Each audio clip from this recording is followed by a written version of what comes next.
As a result, the President's budget will include $14 million in new funding for quality Coast Guard housing, and I know that's a big one.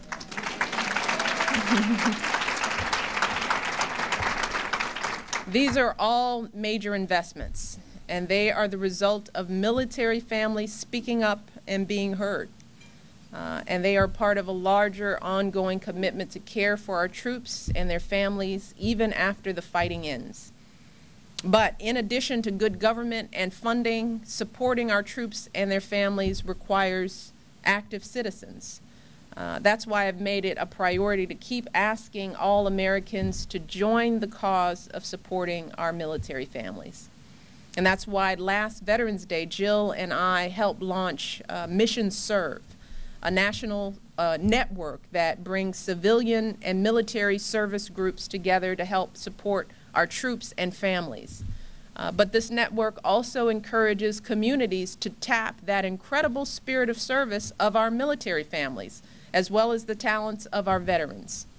We're asking Americans to engage and support military families any way they can, from business owners helping veterans and military spouses find a job or develop skills, to professionals in areas such as mental health and law offering their services pro bono, to ordinary folks out there doing simple things like driving a carpool or offering to babysit or making a home-cooked meal for a military family in their own community.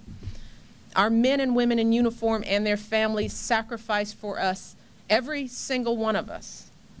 So every single one of us can do something in return, even if it's something as simple as saying thank you. Last spring, I had the opportunity to thank one of those military families during a visit to the White House. Staff Sergeant Robert Henline was deployed to Baghdad with the 82nd Airborne Division out of Fort Bragg when a massive explosion destroyed his Humvee, and he was the sole survivor and suffered terrible burns over more than a third of his body. Well, back at Fort Bragg, his wife Connie had to leave their 3 kids with family, and she made the trip to a hospital in Texas to care for her husband. So day after day and month after month, Connie stayed by his bedside, and she fed him and she tended to his wounds, helped him through dozens of painful surgeries. And that's one story, part of the story, because back at home, their oldest daughter, Brittany, helped to hold the family together. And overnight, she went from being a 15-year-old teenager to a mom for her younger brother and sister.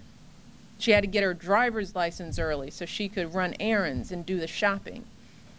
She made the meals, she did the laundry, she helped with homework. Yes, a 15-year-old. And at night, her younger siblings would crawl into Brittany's bed and seek the security that they would get from their mother.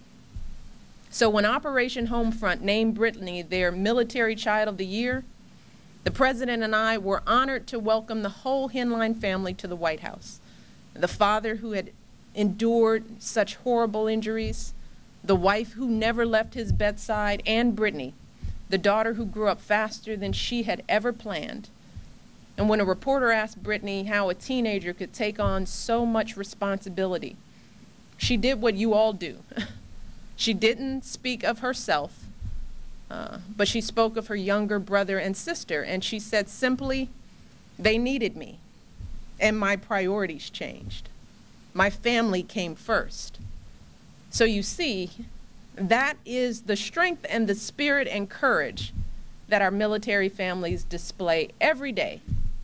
You put your own priorities aside, you take care of one another, and you take care of this nation. So as First Lady, I cannot thank you all enough for that sacrifice. And I promise you that I will use every ounce of my energy and being to make sure that America always takes care of you. So thank you. Thank you so much. Thank you for having me here. And have some wine.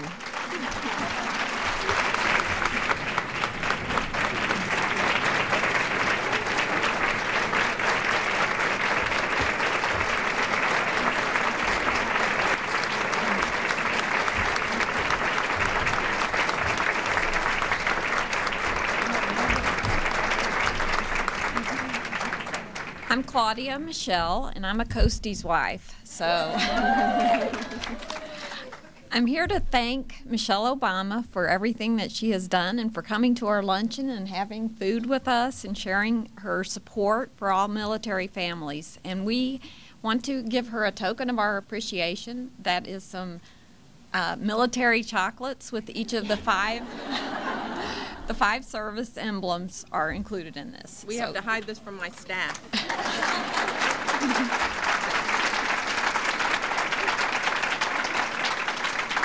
I think I speak for everyone here. We're truly in awe of you. So thank you so much. You're just beautiful. Thank you. Thank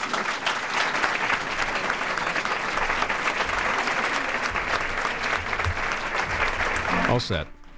First Lady Michelle Obama announcing an increase of $8.8 billion in the president's 2011 budget proposal for programs to support military families.